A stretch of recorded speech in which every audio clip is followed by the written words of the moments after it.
বন্ধুরা, তোমরা সবাই কেমন আছো? আজকে আমি একটু ওয়াইফকে নিয়ে যেতে চেয়েছিলাম শ্বশুরবাড়ি। তো স্টেশনে এসে দেখলাম ট্রেন ঢোকার পর ট্রেনের ইঞ্জিন খারাপ হয়ে গেল। তারপরে অন্য জায়গা থেকে ইঞ্জিন আসার পর তারপরে ইঞ্জিন লাগিয়ে তারপরে এটাকে ছাড়া হবে। আমরা অনেক সময় অপেক্ষা করছিলাম, প্রায় মোটামুটি 2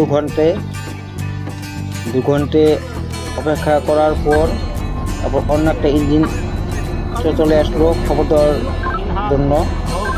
ইঞ্জিনটা এসে ওই ইঞ্জিনের সঙ্গে জয়েন্ট লাগানো হলো। শান্টিং করার পর তার 5 মিনিট পরে 2 ঘন্টা পরে। আমার ভিডিওটি ভালো লাগলে একটি লাইক, একটি শেয়ার এবং সাবস্ক্রাইব করে আমার পাশে থাকবেন। Tata, bye bye.